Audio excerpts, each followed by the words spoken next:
Bien, sean todos bienvenidos, bienvenidas a este nuevo ciclo en el marco de la Cátedra Internacional de Paz. El ciclo lo hemos denominado Dictaduras y Empresas. Tendremos 2 días, hoy lunes y el viernes 28 a las 6:30 hora Colombia, 18:30 Argentina-Brasil y 17 horas Chile. Espero no haberme equivocado. Bien, vamos a iniciar esta primera charla. Nuestro tema será la violenta reconfiguración del Estado, la cultura y la sociedad. En la década de los 60, los 70, vivimos en nuestra América dictaduras en donde se cometieron una serie de delitos de lesa humanidad, vulneración flagrante de los derechos humanos, pero en la reconstrucción de la verdad nos queda un tema pendiente. ¿Quiénes se beneficiaron? ¿Quiénes ganaron? ¿Quiénes estaban detrás en bambalinas ganando con esta reconfiguración violenta del Estado?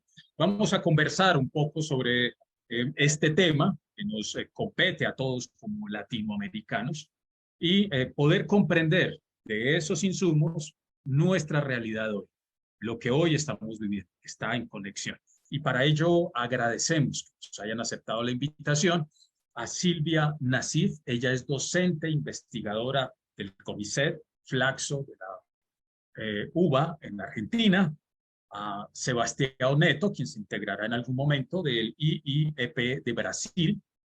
Robinson Silva, de la Universidad Austral de Chile. Y Sabrina Álvarez, del Departamento de Historia Americana, UDELAR, Uruguay. Un espectro bastante amplio de nuestra América. Y vale recordar que este espacio se hizo posible y se está transmitiendo por varios canales, por varios medios alternativos, contrahegemonía, tramas, periodismo en movimiento, herramienta de Argentina, desinformémonos de México, hora 25 de Chile, Cavilando y Redipaz de Colombia, resumen de Chile y también del IIEP de Brasil. Bien, vamos a iniciar con vamos a conversar sobre este tema, adentrarnos sobre el tema que nos convoca para el día de hoy en el marco de este ciclo. Vamos a iniciar con Silvia para hacerle una pregunta sobre de qué hablamos cuando hablamos de reconfiguración, eh, que obedeció esencialmente a un orden económico neoliberal. Se buscaba favorecer la apertura económica, los mercados globales. ¿Qué pasaba allí? ¿Qué sucedió con estas dictaduras y cuál sería la explicación detrás de ello según tu mirada? Bueno, Alfonso, muchísimas gracias por la invitación. Muy contenta de estar acá compartiendo con semejantes compañeros y compañeras.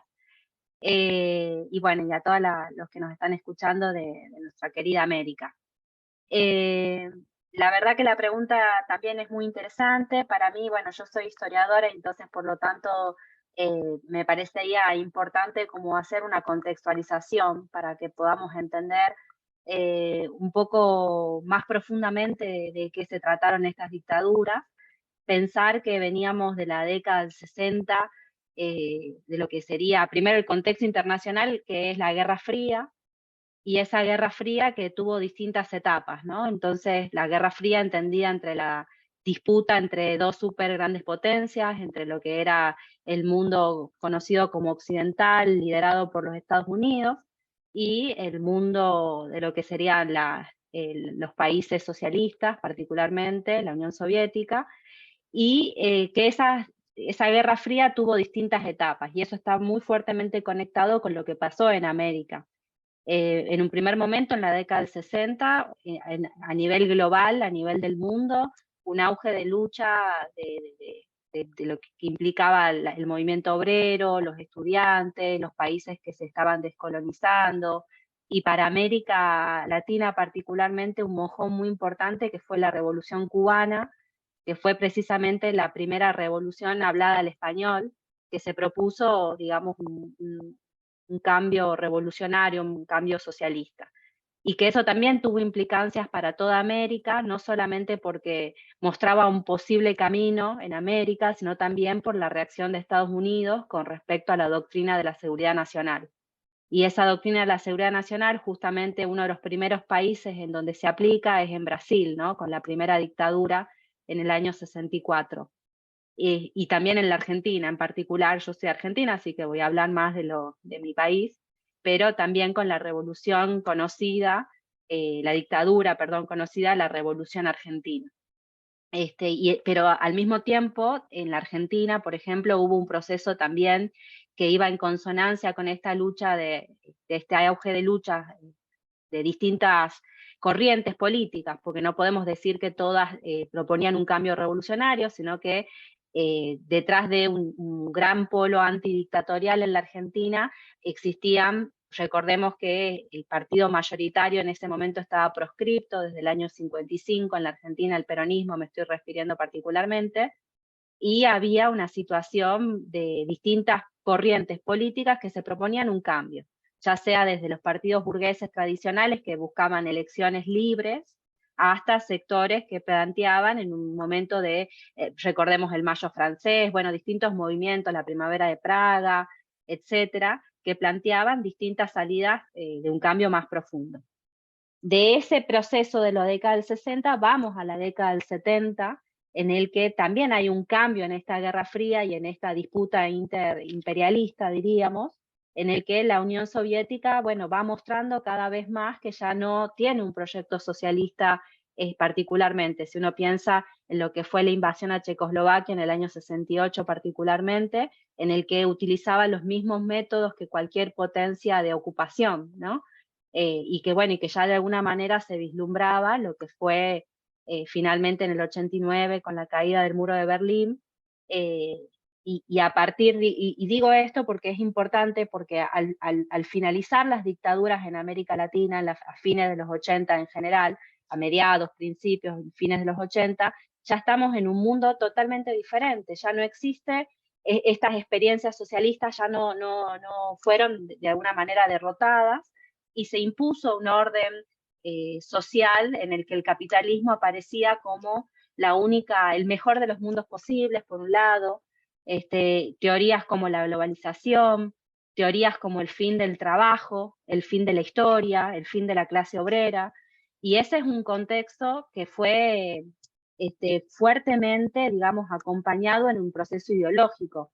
O sea, las dictaduras, y en particular, yo me refiero particularmente en la Argentina, no fue solamente en lo económico una desestructuración que pasamos del proceso de industrialización por sustitución de importaciones a un modo de acumulación que es la valorización financiera, con un proceso de desnacionalización de las industrias en un país dependiente como son nuestros países, ¿no? En particular en el que el capital extranjero tiene una fuerte incidencia en los comportamientos económicos, pero también políticos, sociales. Entonces estamos hablando de una fuerte transformación en lo que sería el aparato productivo, que se impuso en la Argentina y en gran parte de América a sangre y fuego, ¿no?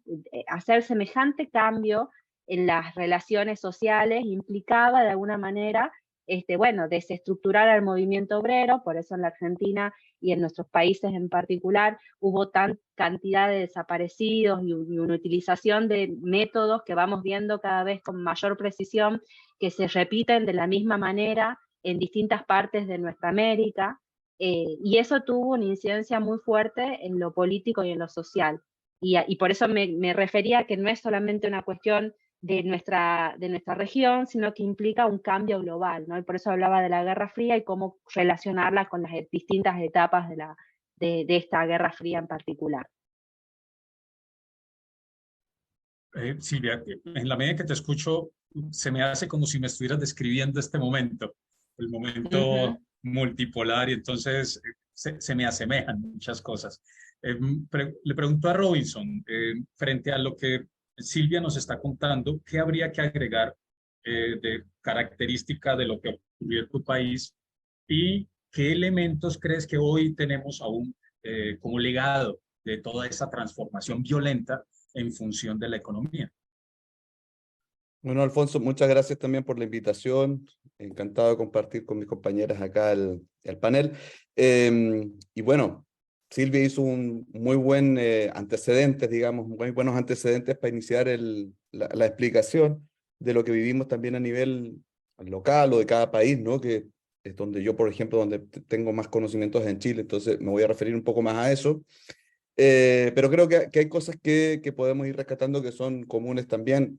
Gran parte de lo que dijo Silvia, yo lo suscribo, es parte también del proceso que vivimos en Chile desde los años 60 en adelante. Aquí decir también, o agregar a lo que ya dijo Silvia, todas las políticas de la doctrina de seguridad nacional que se empiezan a estructurar desde los años 60 fuertemente, en Chile tienen un correlato muy importante en las Fuerzas Armadas chilenas, que también es parte de la revisión histórica que hay que hacer, porque no hemos concentrado en el golpe, en el momento fulgurante de la Unidad Popular, que era un proceso muy interesante para todos nosotros, muy importante, pero que termina abruptamente, cruelmente con el golpe de 1973, pero nos centramos en ese momento, UP, golpe, dictadura. Y tenemos que ver las miradas más de largo plazo, porque, bueno, desde una mirada histórica yo creo que eso es muy importante, ver cómo se estructuran ya desde los años 50 estas doctrinas, estos pensamientos que están inspirados un poco en el neoconservadurismo que hoy día todavía vivimos. Cuando tú me dices qué cosas perviven de eso, es que no es que perviva algo, lo que pasa es que son corrientes que vienen desde hace muchas décadas atrás, que están todavía encima de nosotros y que las tenemos que padecer todo el tiempo. Entonces, eso te diría por una parte, y en ese marco uno inserta cuestiones como, por ejemplo, un nuevo modelo económico y político como es el neoliberalismo, inserta transformaciones culturales, sociales, que son muy importantes y que a veces uno las entiende como coyunturales, pero que no lo son tanto. A la luz del tiempo largo, podría decir que, bueno, son formas en que el capitalismo se hace carne en sociedades como las nuestras, tan débiles, tan febles, tan dependientes, ¿no? De alguna manera. Y una cuestión que a la luz de la experiencia chilena yo quisiera rescatar, que es una discusión que estamos teniendo ahora, porque nosotros conmemoramos los 50 años del golpe ahora en el 11 de septiembre, y hay toda una discusión muy, muy gruesa, muy importante entre la política, y digo la política en su conjunto, porque están llegando a esta idea de verdad oficial, que es muy molesta de alguna forma, y desde los que nos situamos desde afuera de ese mundo de consenso político que va desde la derecha pinochetista hasta la socialdemocracia chilena, vamos viendo algunas cosas que son más interesantes. Por ejemplo, ¿qué tan importante es la democracia en nuestras sociedades? Es tan importante la democracia o es más importante que el proyecto popular? Porque una cuestión importante que hay que decir en Chile, que lo que ocurre con el golpe es la destrucción del proyecto popular, que había congregado desde finales del siglo XIX, pasando por una dura lucha sindical, por una lucha muy importante campesina indígena, por acumulación de fuerza en muchos territorios, ¿cierto? Y lugares muy dificultosamente, y lo que se crea y que digamos, emerge con la Unidad Popular es el proyecto popular, y ese es el que es derrotado. Los militares no le dan un golpe a la democracia, le dan un golpe al pueblo, y para destruirlo, y para destruir tus ideas, sus formas de pensar, su acumulación de pensamiento, ¿no? Bueno, de fuerza política también, y todo eso lo vemos a partir de la represión, pero también de las transformaciones culturales y sociales que la dictadura nos legó y que son parte de nuestra herencia hasta hoy día. Yo no sé, lo podemos ver después, qué tanto de eso hay también en Argentina y en Uruguay, pero en Chile es marcadísimo este elemento. Entonces, cosas que perviven o que están ahí en ese gran relato de la historia, es esa continuidad, digamos, y esa transformación violenta que significa el golpe para el proyecto popular. Es clave para el proyecto popular. Entonces, esa guerra fue contra el pueblo, contra las organizaciones sociales. Esa conclusión es bien interesante para poder traernos hacia el día de hoy lo que está ocurriendo en lugares como Jujuy o como en Bolivia o bueno, mismo Colombia. Sabrina, ya escuchamos Argentina, escuchamos Chile. Desde tu experiencia y el lugar donde estás, ¿qué podríamos agregar? Y preciso, partiendo de lo que nos está diciendo Robinson, ¿cuál es, en medio de ese complejo panorama, cuál era el lugar de las organizaciones sociales y populares, rurales, urbanas, los pueblos originarios? ¿Qué pasaba con ellos en ese contexto, Sabrina? Bueno, me sumo también al agradecimiento por el espacio y el reencuentro con compañeros para conversar de estos temas que, bueno, que nos van encontrando en distintas circunstancias. La situación de Uruguay es muy asimilable a lo que se está procesando a nivel del resto del continente y a nivel mundial. O sea, la situación de Uruguay a nivel de enclave de dependencia tiene la característica de tener como una especie de doble dependencia. O sea, en primer lugar a nivel regional con Argentina y Brasil principalmente, y después obviamente que a nivel global, ¿no? Entonces, todos esos movimientos que uno ve, que se van dando tanto en Argentina como en Brasil, más tarde o más temprano están repercutiendo en Uruguay, y de ahí es que mucho para quienes estamos investigando, pero también para quienes están más involucrados con los procesos de memoria, verdad y justicia, siempre como que la referencia de Argentina y Brasil es bien importante, porque en realidad, bueno, nada, por la vía de los hechos, digamos, están muy implicadas las historias, y sobre todo más desde esa posición de Uruguay, con esa doble dependencia, digamos, que tiene. Más allá después de todas sus propias, su historia particular, digamos, de vinculación más directa con los centros de poder, ¿no? Y esa posición un poco estratégica que ha tenido Uruguay también para contribuir en ese proceso de, si se quiere, de fragmentación o de desunión del potencial, digamos, de articulación de los pueblos de la región. Y en ese caso, en realidad, o sea, también en los 60 hay un movimiento sindical, un movimiento popular en Uruguay muy movilizado en términos de lo que es pueblos originarios. En realidad, la historia de Uruguay en eso es muy particular. Lamentablemente, en el siglo XIX se encargaron de exterminar prácticamente a lo que quedaba de pueblos originarios, y en realidad recién hacia los 80 o los 90, sobre todo empezaron a resurgir movimientos en tanto organizaciones. No es que haya desaparecido esa población, sino que el proceso de exterminio y de mestizaje, digamos, los dejó invisibilizados durante muchas décadas. Entonces en los 60 no los encontramos en realidad como colectivos, ¿no? Y recién empiezan a aparecer hacia los 80 o los 90 principalmente, y hacia los 2000. Las comunidades afrodescendientes sí, en realidad tienen algunas lógicas de organización un poco más sostenidas a lo largo del tiempo, y fueron uno de los ejes de, no tanto en sí como su organización, sino en cuanto a expropiar, digamos, parte de sus lugares originarios de radicación desde la época colonial, que eran sobre la zona de la costanera, sobre el río, digamos, que está en Montevideo, que es una zona que desde los 50, 60, muy cotizada, muy codiciada para la construcción inmobiliaria, que fue uno de los sectores económicos más favorecidos durante la dictadura. Y bueno, hubo un proceso de expulsión de esa población, de esa zona, ¿no? De desplazamiento, digamos, urbano.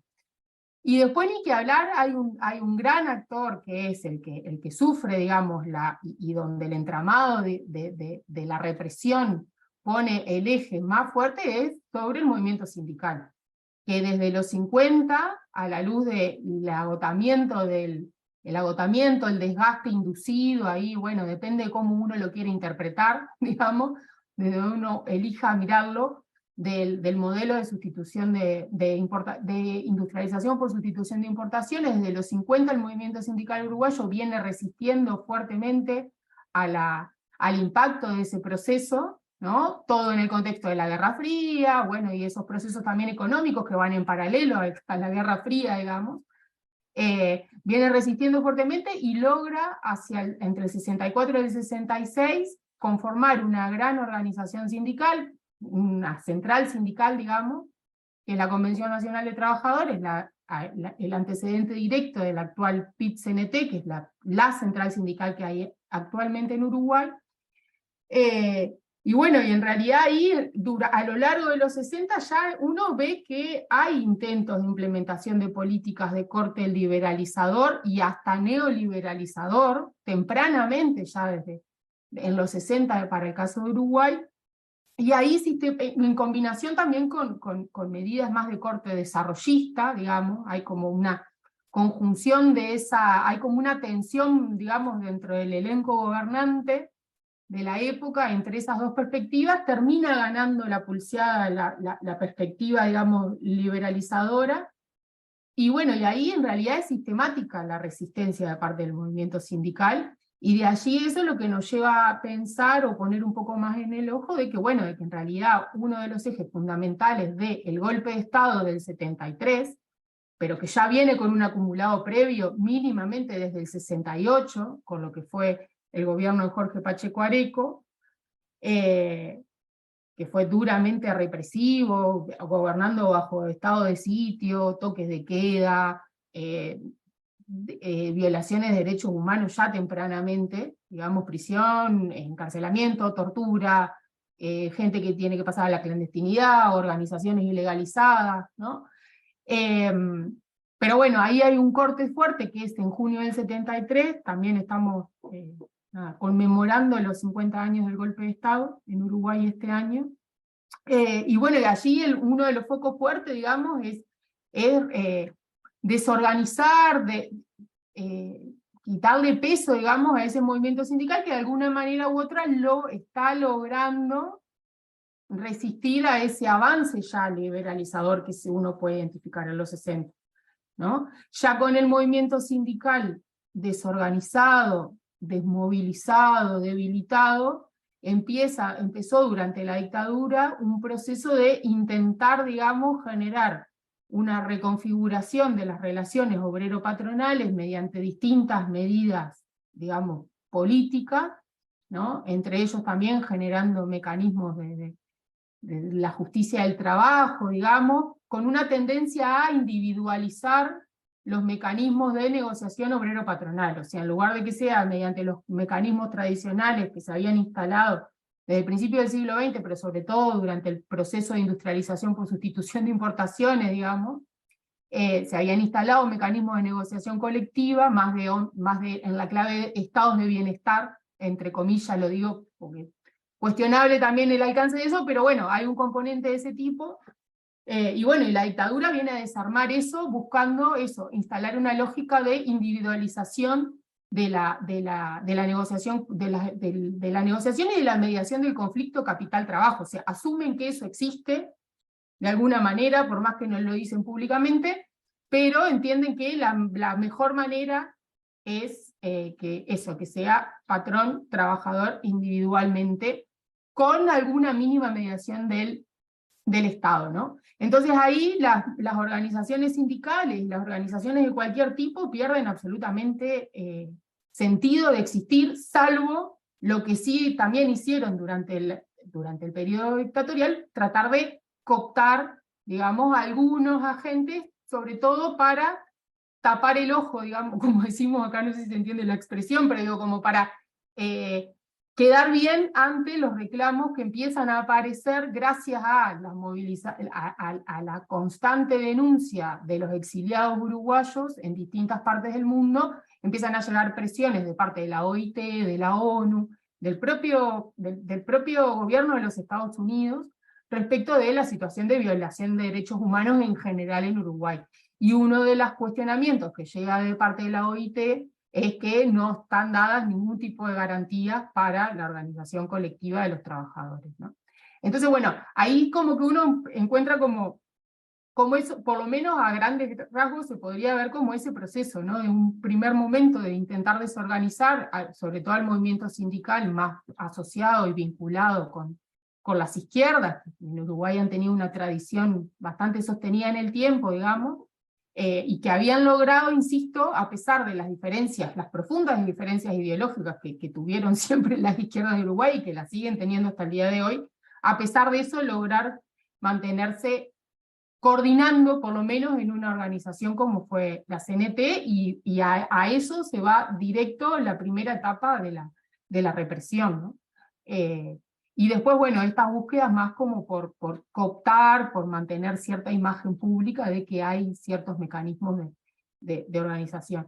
Después hay otro gran agente que es el movimiento estudiantil, que en los 60 fue un aliado clave de todos estos procesos, ni que hablar, ¿no? Y de donde el movimiento guerrillero, que es un actor que obviamente estaba activo en la época, ¿no? El principal movimiento en Uruguay era el MLN Tupamaro, pero también había otros como la OPR 33, vinculado con la Federación Anarquista Uruguaya, que bueno, que ahí en realidad uno ve como la fluctuación, ¿no? De algunos militantes sindicales que también eran militantes guerrilleros, militantes estudiantiles que también eran militantes guerrilleros, o militantes estudiantiles que pasan a ser militantes sindicales y después vinculados con los partidos legales, digamos, de las izquierdas.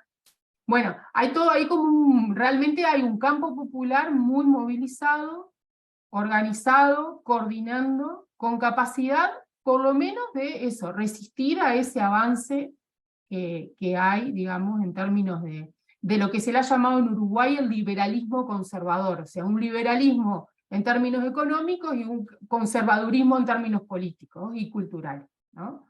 Y bueno, en ese gran entramado el movimiento sindical tuvo históricamente un protagonismo y una centralidad muy importante, y por eso, insisto, más allá de que tiene que ver con lo que yo me vengo profundizando en el estudio, es un actor que es clave en esa búsqueda de desarticular a ese movimiento popular.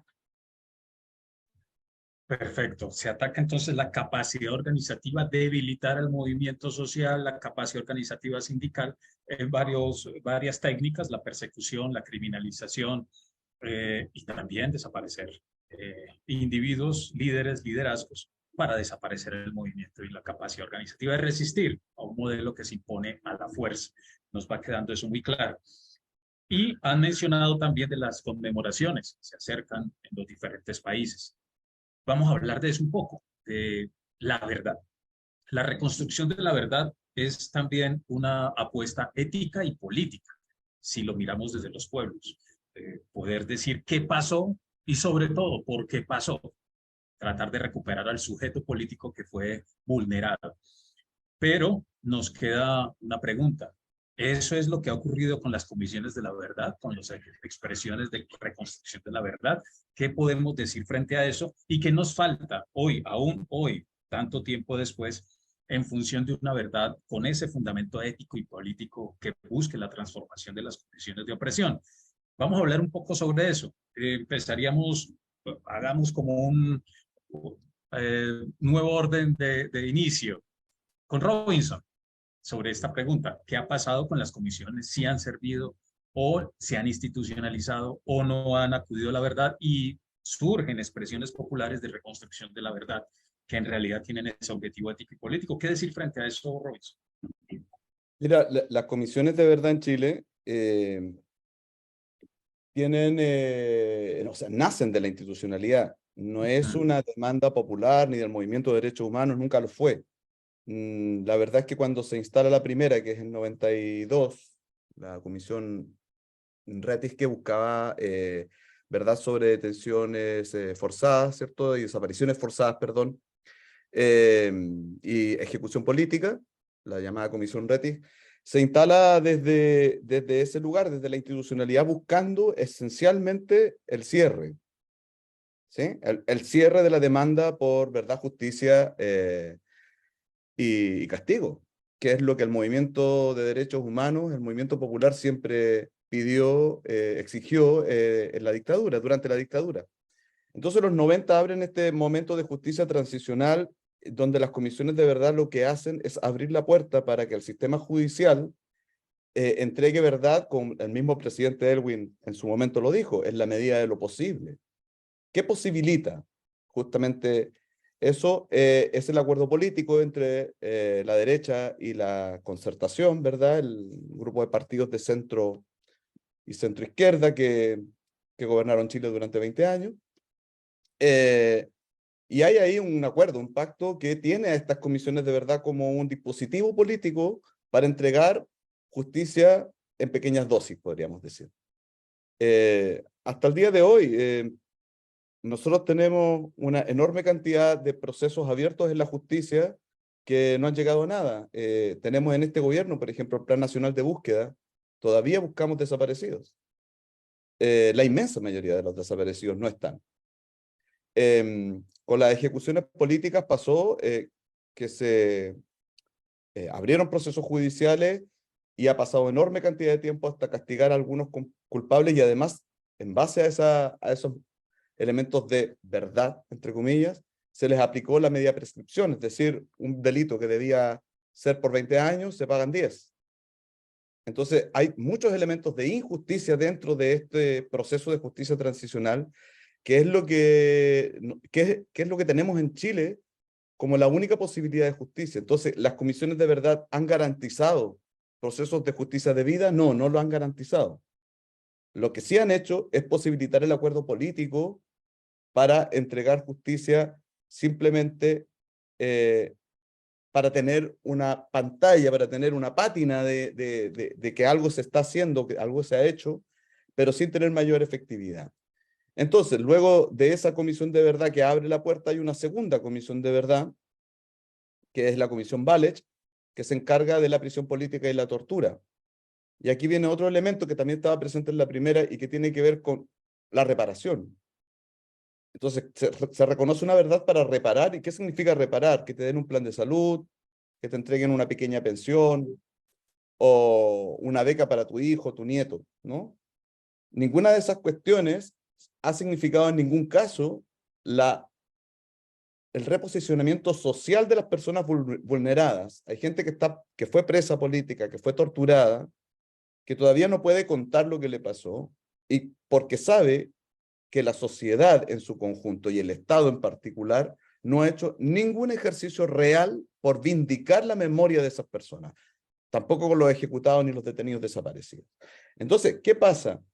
Hay un movimiento de derechos humanos que, alicaído y todo, con muchas dificultades, ha tomado la batuta, ha tomado, digamos, la primera línea de llevar adelante estos procesos de memoria social tan importantes. ¿Quiénes han puesto a los nombres de los desaparecidos, de los ejecutados, ¿cierto?, en el espacio público? ¿Quiénes han recuperado los antiguos espacios de la policía política? ¿Quiénes han recuperado los espacios de los campos de concentración?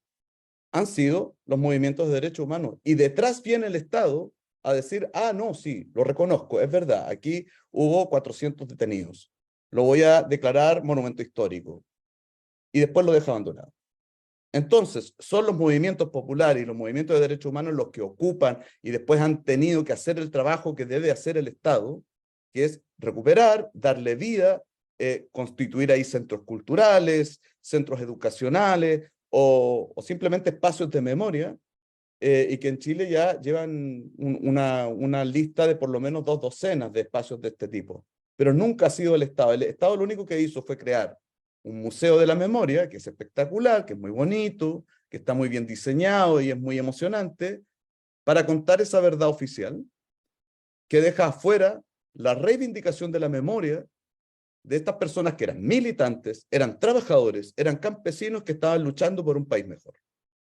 Eso no se dice en ninguna parte, no se dice en la escuela, no se dice en la televisión, tampoco el Estado lo dice en los espacios públicos, no se dice en ninguna parte. Y ha sido el movimiento de derechos humanos el que lo está diciendo hoy, porque el Estado se niega.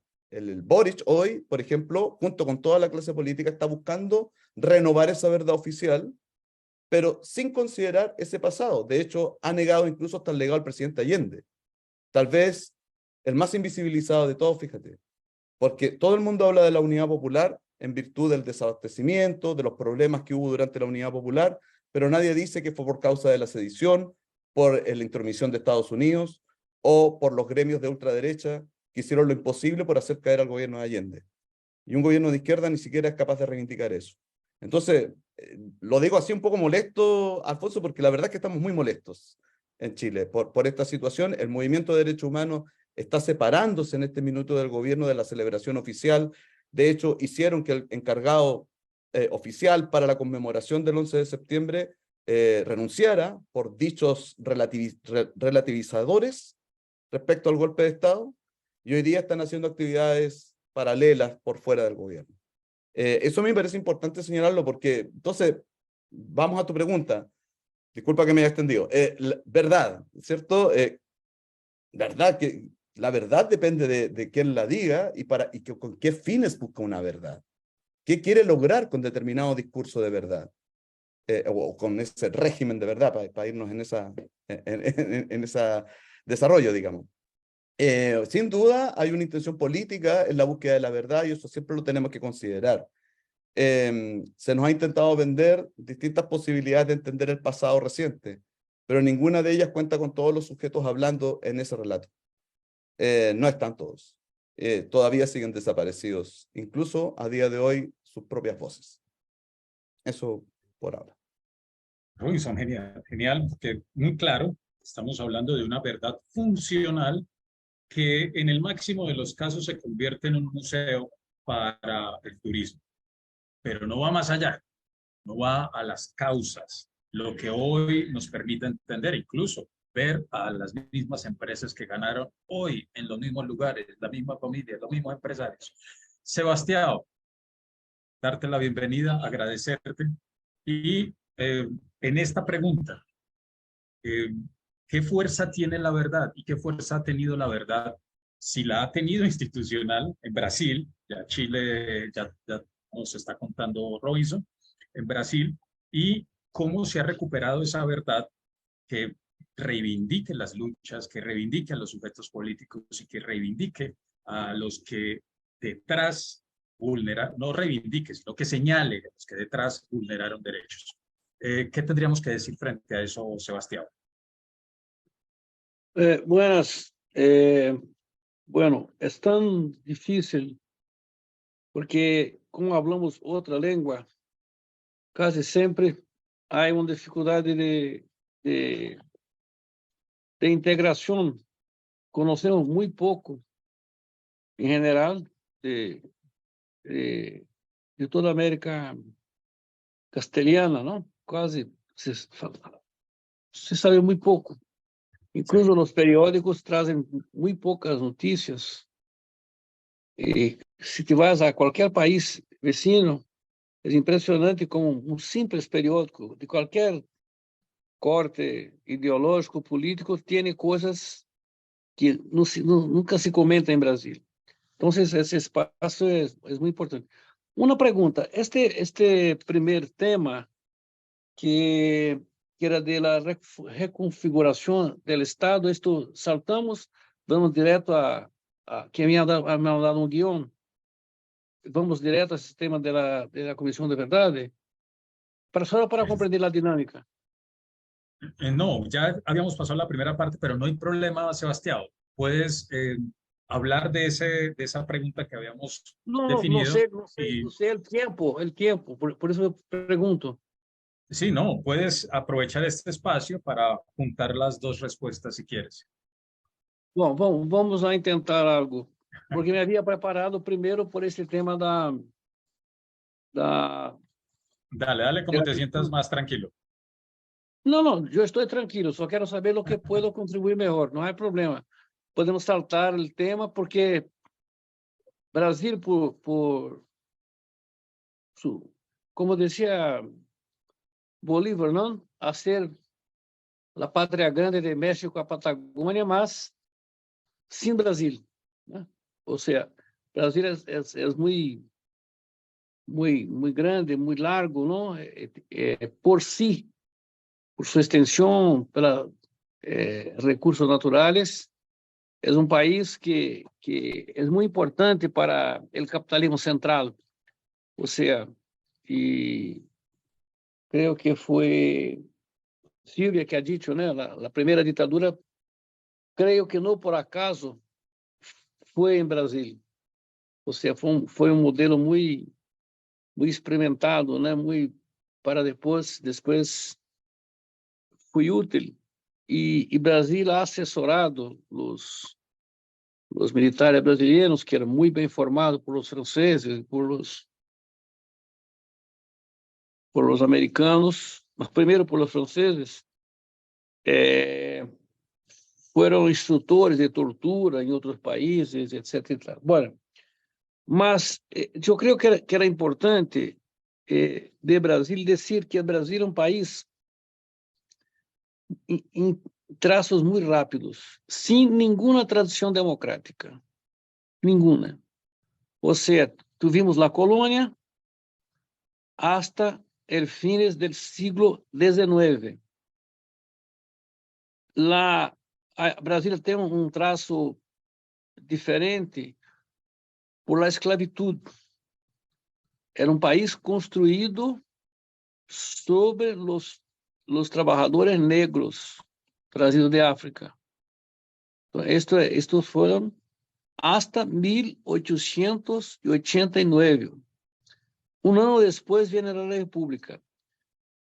Pero la República, o sea, 1500, lo que llaman descubrimiento, 1879, una colonia portuguesa, de 1890 hasta 1930, simplesmente uma combinação de oligarquias regionais, ou seja, de 1500 hasta 1930, é um país de absoluta dominação de sua elite, que tem uma cultura escravocrata. Então, este é um marco, é um traço, creio, um pouco diferente do Brasil. É um país de uma tradição de esclavitud en los costumbres, en las relaciones sociales. Hoy, los jóvenes negros son los que más mueren. Todos los indicadores sociales de los negros son peores, de las mujeres, de cualquier cosa. Bueno, entonces decía al inicio que es un país sin tradición democrática hasta 1930. De 30 hasta 45, é a ditadura Vargas, que é o mais competente, o maior, o mais grande estadista do Brasil. É um tipo increíblemente capaz em seu projeto político. Claro, nosso inimigo não é um elogio, é uma caracterização política. É um gênio, que pensava à frente da burguesia, à frente. Muitas décadas. Há muitos embates em que Vargas propõe coisas, um pouco, em algumas coisas parecidas com Perón, que lá os setores burgueses não concordavam, mas ele pensava em um estado produtivo para a burguesia. Bueno, só que em paralelo com o governo Vargas, 1930, de mais ou menos 30 hasta 1970, ou seja, 40, 50 anos, a população brasileira, que era 70% em el campo, em 30 para 40 anos, vai à cidade, ou seja, quedam em el campo 30%. Este é o Brasil. Ou seja, isto explica o tamanho de nossas metrópoles, a miséria nas barriadas, o que nós chamamos aqui a periferia, não é? Ou seja, então é um país de uma exclusão social muito bruta e massiva, sempre sob o signo da esclavitud. Bueno, e há um problema, porque mesmo quando tem uma indústria muito importante, Brasil, talvez, com todo o respeito, em América Latina, é o único país que tem o que se pode chamar de todas as gamas industriais, o tuvo, hoje cada vez menos, mas tuvo, era uma potência industrial que fabricava de todo, de coisas altamente sofisticadas, outras coisas muito básicas. Havia uma indústria completa e complexa. Hasta os anos 70, 80, hasta 90, mais ou menos. Há muitas coisas aún hoje. Bueno, pero que passou com as forças políticas? O Partido Comunista, que foi fundado em 1922, quase a mesma idade do Partido Italiano, que é de 21, algo assim. O Partido Comunista Brasileiro só foi ter legalidade 50 anos depois. Então, para que tenham uma ideia do que é a não democracia em Brasil, a tradição não democrática. Tuve um pequeno ano, logo após logo al final da Segunda Guerra, como estavam todos aliados, uma corta legalidade que se terminou com pouco mais de um ano. Então, só em 1982, vocês que são de Uruguai, de Chile, de Argentina, Colômbia conosco um pouco, mas percebam, em Brasil han demorado 452 anos para ter liberdade de organização partidária. Nunca tuvo, nunca tuvo. Então, são características do Brasil que, logo depois de Vargas, o que chamamos acá de 46 hasta 64, são poucos anos, é chamado intervalo democrático, que não foi democrático para os sindicatos. É o período em que houve mais intervenções em sindicatos gubernamentales de que en el governo Vargas. É terrível o período de intervalo democrático. Pero o crescimento industrial, o crescimento das cidades, vai permitir uma incipiente, uma inicial, mas possante, importante, organização da classe obrera.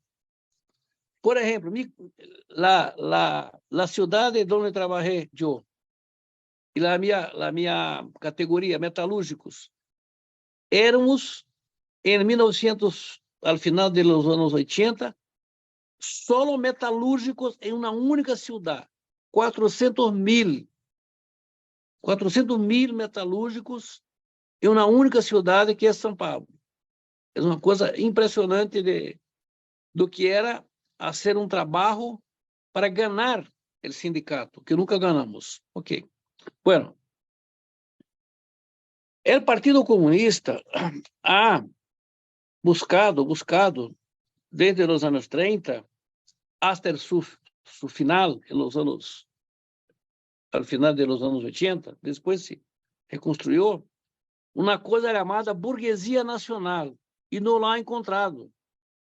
Ou seja, toda a tática da Terceira Internacional de buscar parceria com a burguesia, de fazer um desenvolvimento capitalista, de não sei o que, isto não serviu para nada, só ilusões. Então, quando vem o golpe militar, em 1964, o Partido Comunista se despedaçou. Ou seja, incluso os principais organizações guerrilheiras salieron de membros do Partido Comunista que estavam decepcionados com a etapa anterior. Pero a reconstrução da esquerda durante a ditadura vem de outros orígenes, que é importante saberem.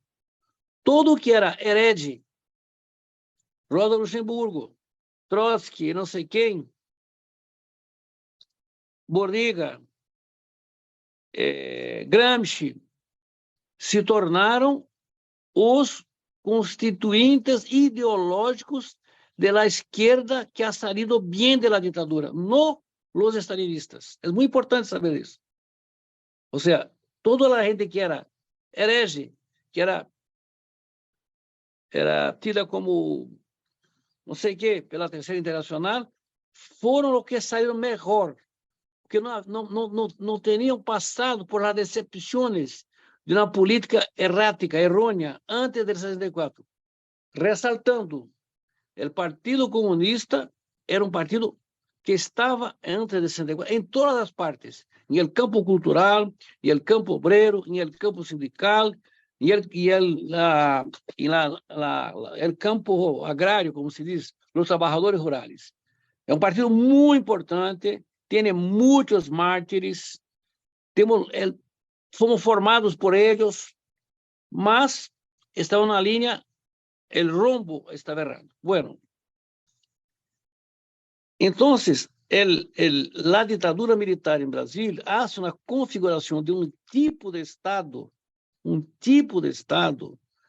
pouco baseado na reconstrução italiana de pós-guerra, um pouco como Coreia, grandes conglomerados nacionais.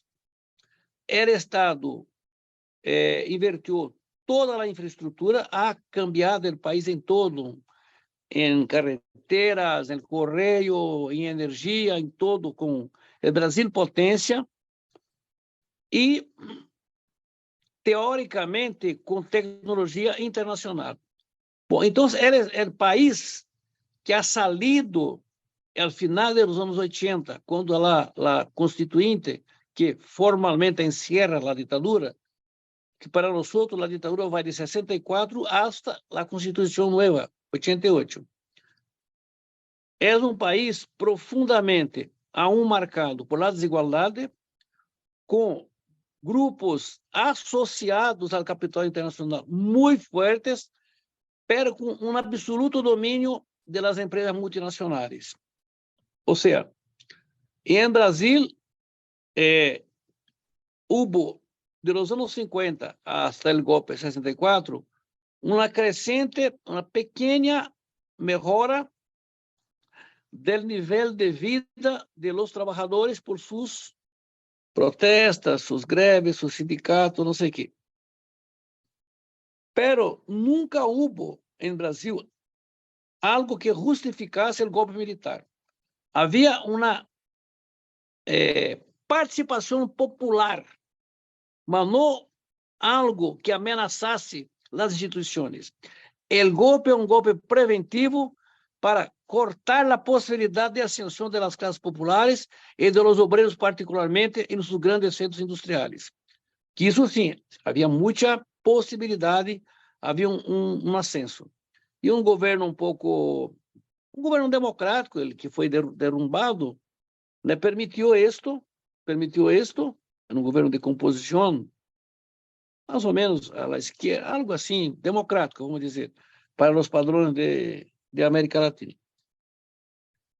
E a ditadura ha criado, para encerrar esta parte, o que o relatório de los trabalhadores na Comissão Nacional da Verdade se diz um novo regime fabril. Ou seja, Brasil ha corrido da experiência internacional de Singapura, de Coreia, de Japão, de Alemanha nazista, do pior do capitalismo, suas características. Era um país que foi todo colocado a ser um campo de trabalho. Então, as medidas de proibição absoluta das huelgas, absoluta, a maneira de administrar os despidos de los trabalhadores, ou seja, a retirada de direitos, los anos melhores da economia de Brasil e los posteriores da crise econômica, com grande inflação hasta los anos 80, o turnover, o giro de la mano de obra, chegou a 70% ao ano.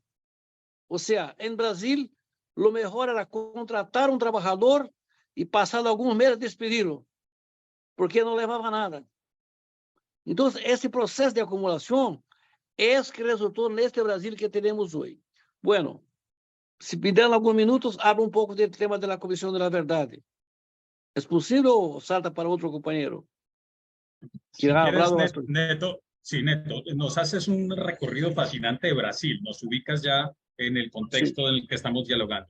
Te propongo, pasamos a Silvia Sabrina y volvemos contigo antes de pasar al otro bloque para profundizar sobre el tema de la verdad, porque ya nos hiciste el panorama. Un país sin una tradición democrática es clave lo que nos está diciendo Neto, y también esa oligarquía o esa clase oligarca esclavista que se combina con toda esta necesidad de conectar a Brasil con el empresariado internacional o con las necesidades globales, y ahí nos va dando este resultado.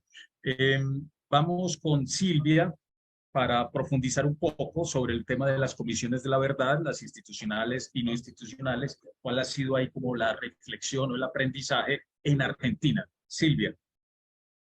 Bueno, primero, gracias Neto por el esfuerzo de hablar español, porque bueno, es un tema Silvia, Sí, no nos haga perder las esperanzas, ¿eh?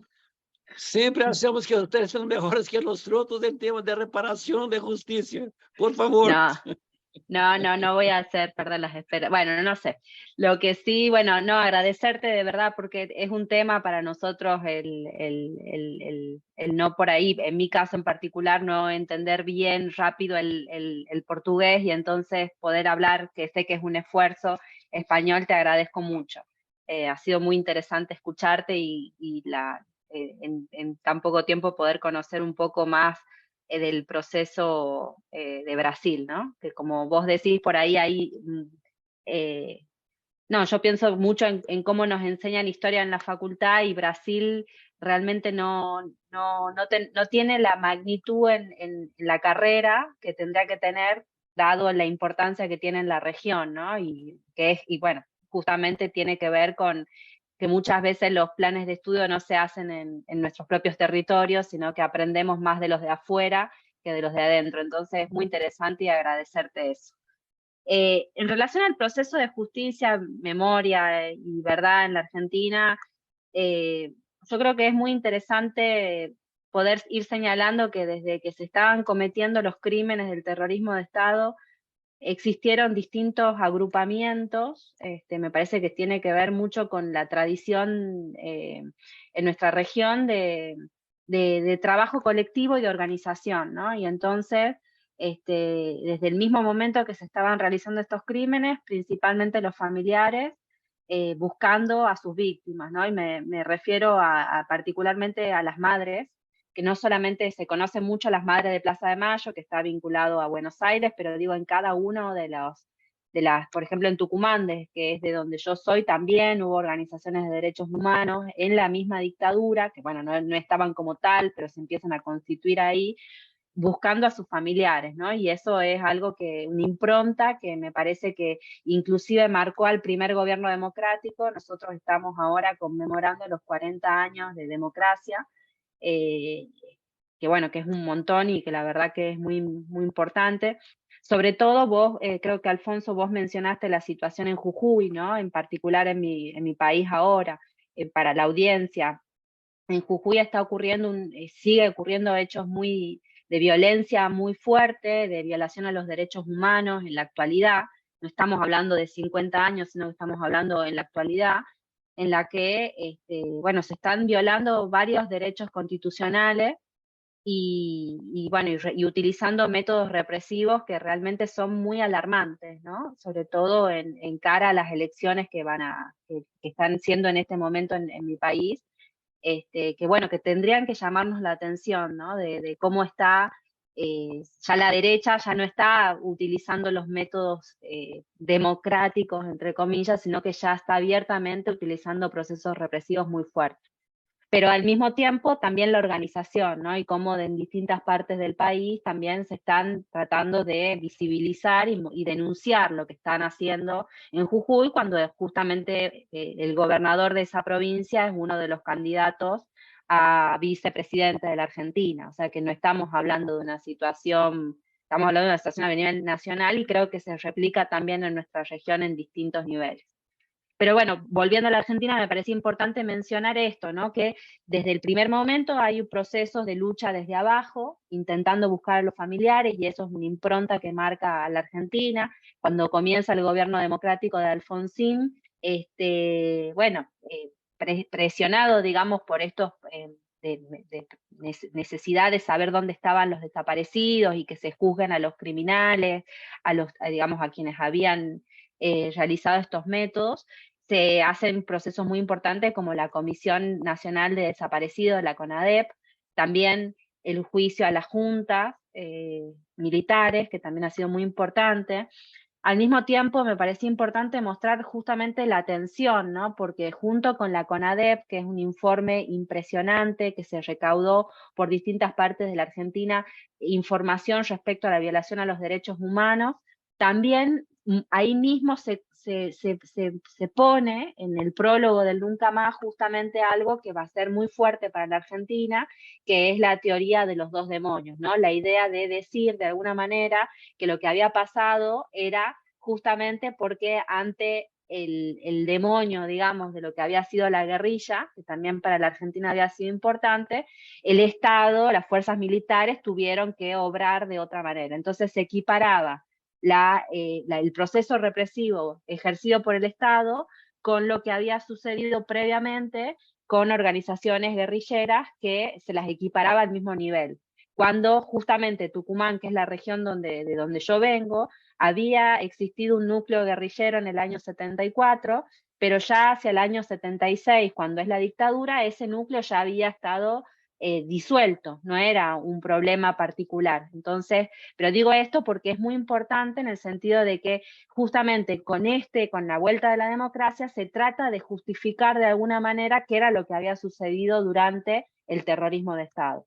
Y eso también marca a lo que vos planteabas de la identidad de quiénes son los desaparecidos. Porque durante todos los 80 y durante todos los 90 se le quitó precisamente el componente político a los desaparecidos.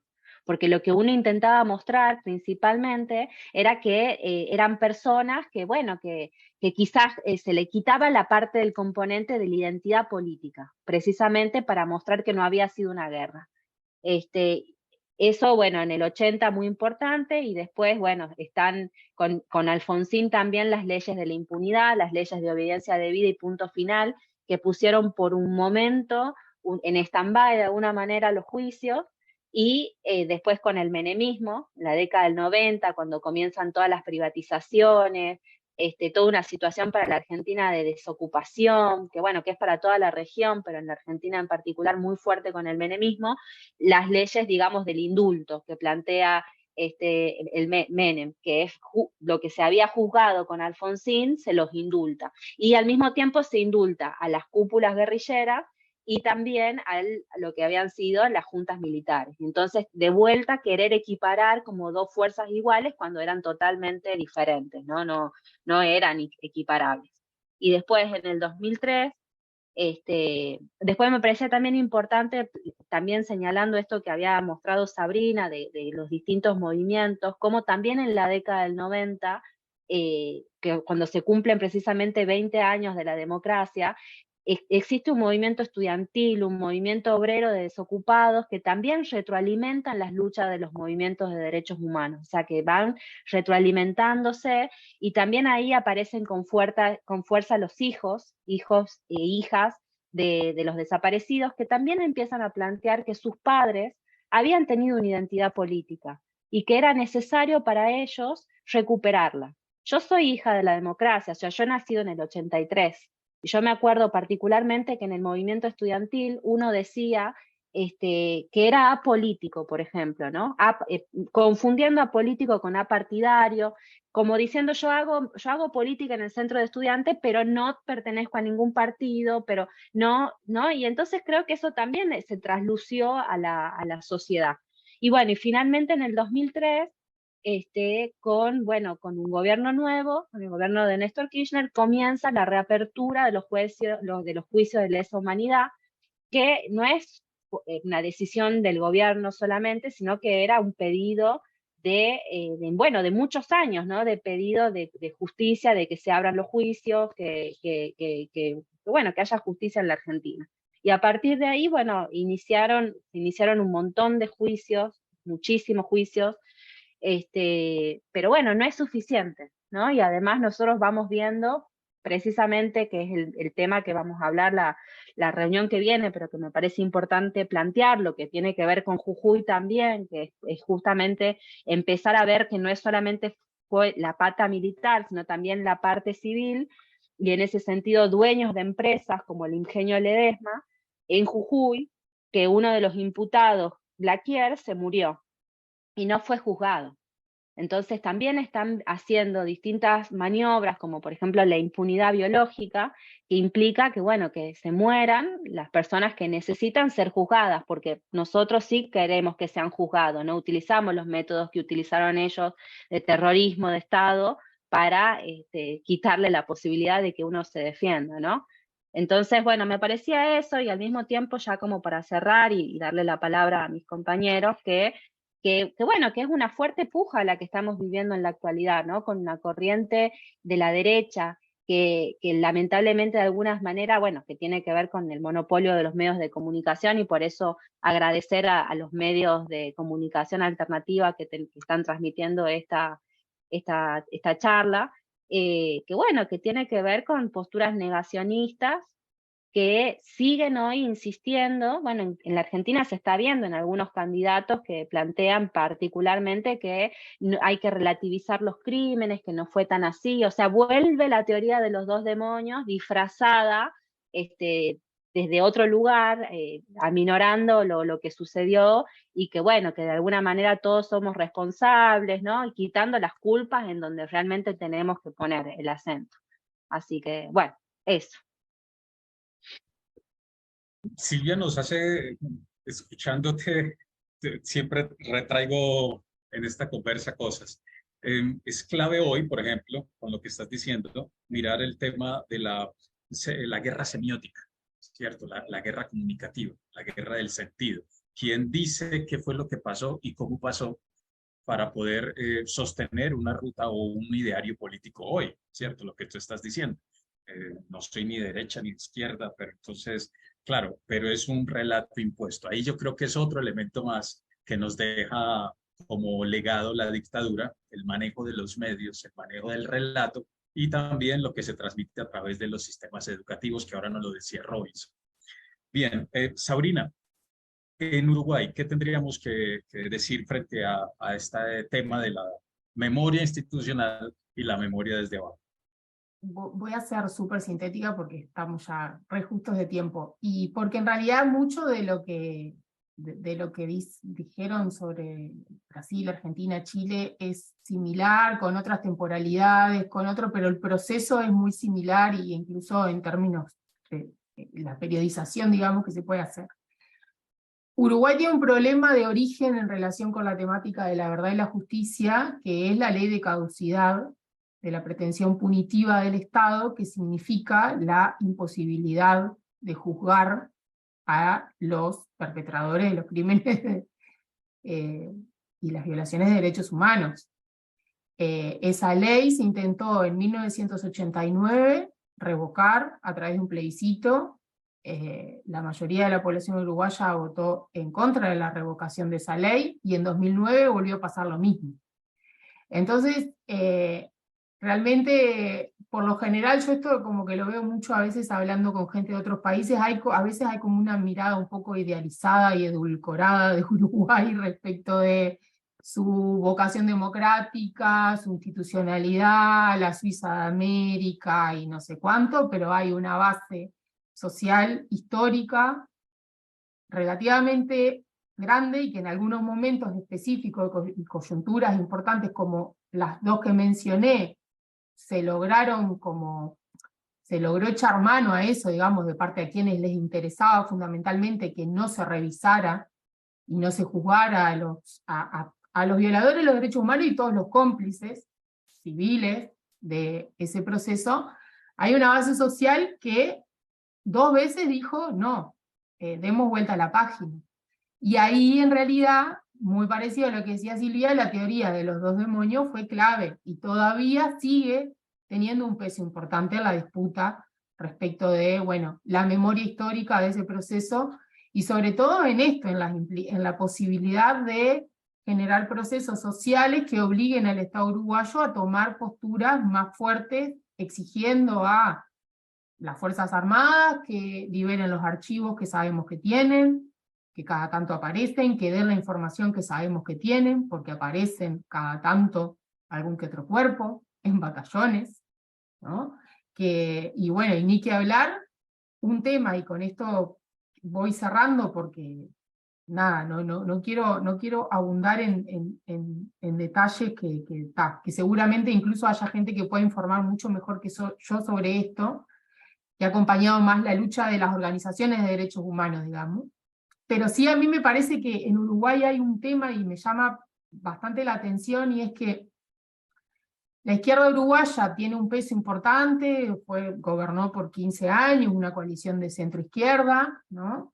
Que hoy en día es la principal oposición y potencialmente puede llegar a ganar las elecciones el año que viene. El PIT-CNT, aliado histórico, si bien hay sectores que no son del Frente Amplio, hay un maridaje bastante claro e importante allí. Sin embargo, hay un relato de alguna manera que yo no tengo claro si tiene que ver con esta derrota de eliminar, digamos, o poder contrarrestar la teoría de los dos demonios y poder eliminar esta ley, digamos, de caducidad de la pretensión punitiva del Estado, que esos propios actores, como que la variable más, o sea, como que lo que tiene que ver la construcción de los procesos de memoria, verdad y justicia han estado fundamentalmente atados a prestar atención, digamos, a los delitos de lesa humanidad, a las violaciones de derechos humanos políticos, fundamentalmente, ¿no?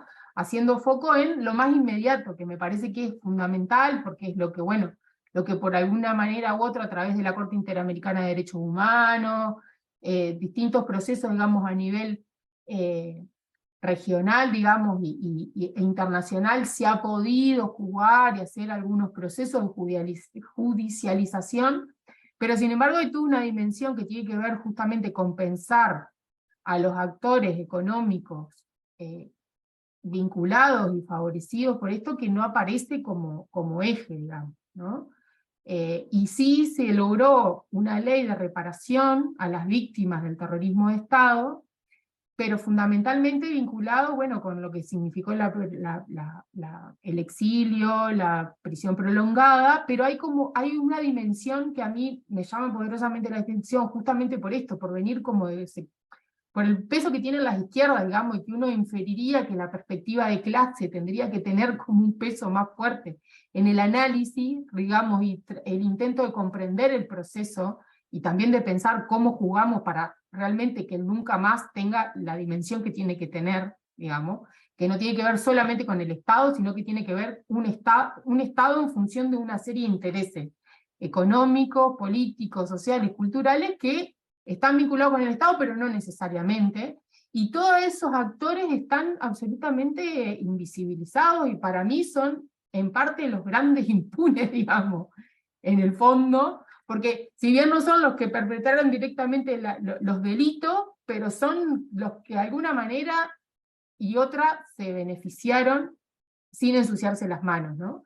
Entonces ahí, eso, yo quiero subrayar eso, seguramente el viernes lo podamos conversar un poco más, porque es algo que me llama poderosamente la atención y que en realidad me empezó a saltar, digamos, la interrogante, sobre todo conociendo los avances que ha habido en Argentina, en Chile, en Brasil, y sobre todo que avances, digamos, que tienen que ver con reclamos de las propias víctimas, digamos. Y esto lo digo con total respeto a las víctimas sobre esto. Yo creo que las víctimas de esas violaciones de derechos humanos, más en dimensión de las violaciones de derechos humanos económicos incluso, ¿no? Esta cuestión que mencionaba hace un rato, lo del desplazamiento forzado de esta población afrodescendiente, se empezó a visibilizar hace 3, 4 años, digamos, por parte de las víctimas, ¿no?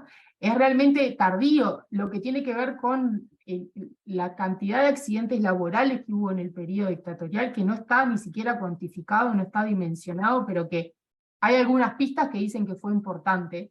Las propias víctimas, digamos, o sea, las propias personas, algunos de ellos los entrevisté en algunos trabajos de investigación y de extensión universitaria, contaban con relativa naturalidad lo que significaba que se muriera un compañero de trabajo y tuvieran que seguir trabajando, porque había que seguir trabajando. Algo de eso decía hace un rato Neto, ¿no? O sea, me dejó pensando con esa caracterización que dicen, bueno, de un régimen de trabajo, digamos, y que los cuerpos de las personas dispuestas absolutamente para eso.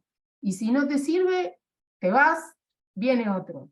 Eso yo creo que es uno de los grandes legados que tenemos de la dictadura, y que me parece que esto, los procesos de verdad, memoria, justicia, a mí por lo menos, como hija de trabajadores, de familia de trabajadores, que no les pasó nada absolutamente en términos de la violación de derechos humanos políticos, digamos, y sociales, pero que sí son parte de una generación que se crió y comenzó su vida, digamos, como adolescentes y como adultos, en ese contexto realmente hay una manera de vincularse y de construir una forma de vida que para mí tiene que ver mucho con lo que significó esa violencia en sus múltiples dimensiones, ¿no? Creo que me enredé un poco, creo que ya es la hora del cansancio, pero quería como subrayar esa cuestión de esa otra parte de la verdad que en Uruguay está faltando y que creo que es necesario empezar a abordar. Perfecto, Sabrina. Sabrina nos advierte algo clave y es, la verdad debe servir para la no repetición, pero parece ser que los actores siguen vivos hoy, siguen vivos y en lugares de poder, y nadie los ha señalado ni les ha reclamado justicia. Y ese es clave porque nos abre la puerta para el siguiente, dentro de del viernes 28, que estaremos a esta misma hora conversando sobre estas investigaciones, que se hacen también desde la voluntad misma de las redes y las organizaciones sociales. Nos queda un solo espacio. Terminamos este bloque con Neto, tema de la verdad institucional, para entrar a nuestro último bloque y cerrar. Que sé y agradecerles porque por el cambio horario ya están ustedes a punto de quedarse dormidos y dormidas. Y agradecerles de verdad. Neto, cerremos entonces este bloque, por favor. Creo que ustedes todos estuvieron muy contentos con la elección de Lula. Nosotros también, pero ganhamos com menos de 2% de ventaja, 1,8%. É quase nada, quase nada. E Lula, ayer, que estuve em sindicato de metalúrgicos, seu sindicato de origem, ha dicho, derrotamos a Bolsonaro, pero aún no derrotamos los bolsonaristas. Não sei se a questão é compreendida por vocês. Ou seja, a sociedade está uma sociedade muito dividida, muito dividida. Claro, incluso hoje hice um pequeno texto na madrugada com as eleições na Espanha. Se acá tuviéramos um sistema parlamentarista, Lula não estaria governando. É possível governar porque é presidencialista, ganhou as eleições. Se for parlamentarista, não conseguiria ter um governo. Só para ter ideia da dificuldade. Bueno, o que passou? El Brasil, a Comissão Nacional de la Verdade, foi uma imposição da Corte Interamericana de Justiça. Não foi uma decisão política interna de Brasil. O grande mérito em Brasil é de las madres, de las hermanas, particularmente das mulheres, mas de las famílias, de los presos e desaparecidos políticos e assassinados. Esta gente merece todos elogios, todos. São pessoas fantásticas, passaram 20, 30 anos com a mesma coisa. Bueno, então, quando se instala a Comissão Nacional de la Verdade, foi porque houve uma guerrilha ao norte, chamada guerrilha de Araguaia, do Partido Comunista do Brasil, dos partidos, o Partido Comunista Chino, albanês, algo assim, o Partido Comunista do Brasil, e tiveram como 47 corpos oficialmente desaparecidos. Então, como o Estado brasileiro nunca explicou isto, a Corte Interamericana exigiu do Estado brasileiro algo e resultou na Comissão Nacional da Verdade. Pero, quando houve a Comissão Nacional da Verdade, que era o governo do Partido de Trabalhadores, foi na comissão mezzo mussarela, mezzo calabresa, ou seja, medio carne, medio pescado, ou seja, eram os tucanos, o governo de los, não sei como se chama, de antigo Fernando Henrique Cardoso, outro presidente, e metade de los petistas, mais ou menos petistas, pero com a tutela militar, com uma ingerência militar muito dura, ou seja, nada em Brasil, nada passa sem que opinem os militares. Nada. O Estado militar de la ditadura está intacto, completamente, em la vigilância, em todo é Estado. Não é uma iniciativa das Forças Armadas, é do Estado brasileiro. Incluso legalmente, juridicamente, podem todo. E houve um erro enorme quando se buscou a Copa de futebol masculino e a Olimpíada, que foi uma imposição externa que se aproveitaram os militares, que se chama, o termo em português é garantia de lei e ordem. Isto permite em 1 minuto, que o presidente diga, apele a qualquer distúrbio social, garantia de la lei e de la ordem, e o comando do país passa aos militares. Ponto. Este é um decreto da presidente Dilma, que nós defendemos, votamos e tentamos que não caíra. Ou seja, um erro político bárbaro, terrível, para garantir a Copa e a Olimpíada. Bueno, que resultou? 2014, termina a Comissão Nacional da Verdade. Muito breve agora, 2 minutos. Termina a Comissão Nacional da Verdade. El dia 10 de dezembro de 2014 é o relatório final da Comissão Nacional da Verdade em el Palácio Presidencial, no Palácio do Planalto. A companheira Dilma ha recebido, ha llorado e ha se olvidado de esto completamente.